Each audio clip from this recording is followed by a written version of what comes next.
Hello po sa inyong lahat mga ka-crypto. Ako po si Pinoy Crypto Trader at sa video na ito ay atin pong pag-uusapan ang tungkol dito sa pagkakalista ni Lish sa isang Australian exchange. Ayan, at yung mga holders po nito ay ito na po ay lumampas ng 30K or 30,000 na mga investors ang nag-hold kay Lish. Ayan, sobrang dami po. Dami na rin pong nagkaka-interest dito kay Lish. Ayan, sa mga hindi po nakakaalam, ay si Lish po ay isa po sa mga token ng Shiba Inu ecosystem. Maliban kay Lish ay nandyan na rin po si Bone. At yan, mga tatlo lamang po sila. Sa ngayon ay tatlo lamang po yung token ng Shiba Inu community. Siyempre, tinatawag po silang SHIB Trifecta.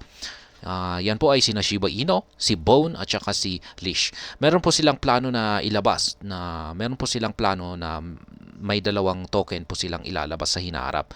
Ayan, at yan yung isa po ay si Shi, yung kanilang stable coin, at nakalimutan ko na yung isa. Pero ayan, yung balita na ito ay isa po itong magandang balita. Yan sa community ng Shiba Inu. Sapagkat si Lish ay nalista sa isang Australian exchange. At maganda po yan. Maganda po ito kung pag may naglilista or nagdadagdag sa kanilang platform. Isang exchange na kung saan ay nadadagdag sa platform, sa kanilang platform, ang token ng Shiba Inu community or ang SHIB ecosystem. At ayan, bago tayo magpatuloy, ay nais ko po munang bigyang linaw ang aking disclaimer kung saan ang nilalaman po ng video na ito ay hindi po ito isang financial advice. For education and information purposes lamang po ang layunin nito. Nais ko na rin pong magbigay babala na wala pong kahit anumang group chat ang Pinoy Crypto Trader. Ayan, sabi dito ay Australian-based crypto trading platform GrooveX to list Dodge Killer Lish soon. Ayan. Soon po pala. Yan, si GrooveX po, isa po siyang Australian-based na crypto exchange trading platform. Siya po ang maglilista kay Dodge Killer. Ayan, tinatawag din pong Dodge Killer si Lish. Ayan. GrooveX, a leading digital currency trading platform, recently announced that it will officially add the Shiba Inu exclusive token Dodge Killer Lish to its list of supported assets next week. This move will allow GrooveX users to swap Lish with over 200 other cryptocurrencies. Ayan, next week po pala na idadagdag or ilalagay ni GrooveX sa kanilang platform ang Dodge Killer na si Lish. Ayan, per the announcement, GrooveX will integrate two trading pair, including Lish USDT and Lish BUSD into its platform. The exchange has already activated the deposit feature for Lish, and the users can initiate Lish token withdrawals starting Monday, September 11, 2023 at 7 o'clock p.m. AEST. Yan, Australian po yan. Pwede na pong mag-deposit dito. Ayan, kay GrooveX. Ayan, kasi activated na yung deposit feature nila kay Lish. At yan, maliban dyan ay users pwede na rin po silang mag-withdraw. Starting Monday na po. Starting Monday. Mga September 11. Ayan. At yan, maliban dyan ay yung trading pairs. Yan po. Yan, gumagamit sila ng naka-pair po ito sa USDT at saka ang BUSD. Yan, bakit kaya gumagamit pa sila ng BUSD?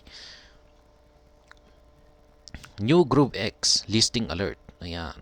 SHIB token will be listed on GrooveX. Details are as follows. Ayan po yung mga trading pairs. Ayan yung post ng yung kanilang post sa X platform. The development comes shortly after GrooveX disclosed its plan to add support for the Shiba Inu governance token, Bone Shiba Swap. As reported earlier by the Crypto Basic, GrooveX would enable its users to trade Bone with the two trading pairs, Bone USDT and Bone BUSD from September 8 at 7 o'clock p.m. AST. Lish has been gaining significant attention from exchanges worldwide since the start of this year. Many reputable trading platforms including SwapZone, XT.com, BitTrue, StealthX, and Crypto.com have already listed Lish. Ayan, marami na po palang mga kilalang mga trading platforms ang naglista dito kay Lish. Kaya pala unti-unti siyang nalilista sa iba pa iba't ibang mga exchanges. Leash has reached a new milestone in terms of holder count per Ethereum Scan IO. Data Leash is currently held by 30,822 unique wallet addresses. Ayan. Yan na po yung mga wallets na nag-hold, bilang ng wallets na nag-hold ng Leash. Yan, malamang ay ganyan na rin yung mga bilang ng holders. Kung sasabihin natin na ang bawat isang unique na wallet address ay pag-aari ng isang investor. Kaya yan, malamang ay ganyan na rin yung bilang ng mga investors. Yan, marami na rin po yan. Ibig sabihin ay ganyan po yung mga investors na nagtitiwala at sumusuporta kay Leash. Leash has been under extreme selling pressure since last month. Per CoinGecko, Leash has underperformed 34.9%, yan, negative 34.9% over the past month, and negative 27.7% over the past 14 days, and negative 90.1% over the past week. As of press time, Leash is trading at $346.64, down by negative 3.7% compared to the previous day, with a 24-hour trading volume of $3.19 million. Ayan, bagsak na bagsak po si Leash. Yung kanyang performance ay halos mga negative percentage.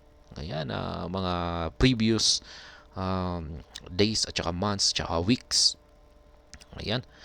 Pero ganyan po talaga, sapagkat bearish market po tayo ngayon. Hindi yung problema po rito ay kung pag ganyan po yung kanyang ipinapakita, pero bullish market po tayo ay may problema na mismo kay Leash. Pero ayan, naiintindihan po natin yung kanyang pagbagsak na ito sapagkat nasa bearish market trend po kasi tayo. At ayan, ang masasabi ko naman dito ay maganda po kung pag nalilista ang isang crypto asset or crypto token sa isang trading platform. Kasi nagkikreate po ito ng demand. Kasi kung pag yung isang platform, sila ay bibili or gusto nilang iti-trade sa isang platform, or gusto nilang, syempre may mga investors na rin dyan na gumagamit sa platform. At kung pag nakita nila si Leash at nagustuhan nila na mag-hold dito, ay bibili sila. Kaya tataas yung kanyang demand. At yan, alam naman po natin na may mga investors na mas madali para sa kanila na bumili ng isang crypto sa kanilang sa mga available na mga platform sa kanilang bansa. Kaya sabihin natin dito sa Australia ay mas madali silang nakakabili ng Leash token sa platform na ito kay GrooveX. Ay ayan, bibili sila. Kaya ayan, tataas yung demand. Tataas ng demand yung Leash. Alam naman po natin na kapag tumataas ang demand ng isang crypto asset ay ito ay mahahatak yung kanyang market price para ito ay umakyat. Yan po ang aking masasabi o sariling opinion naman tungkol sa balitang ito. At ayan, hanggang dito na lamang po tayo sa video na ito. Sana po ay inyong nagustuhan ang aking paliwanag dito. Kung inyo po itong nagustuhan ay pakiclick lamang po ang like button nito. Para naman po sa mga bago lamang dito, kayo po ay aking inaanyayahan para mag-subscribe. Pakiclick na rin po ang bell icon nito dahil ito po ang siyang magsisilbing notification nito sa mga bago kong videos na akin pong ina-upload sa aking YouTube channel na ito. Marami pong salamat sa panonood. Ingat po tayo lagi at God bless po sa ating lahat.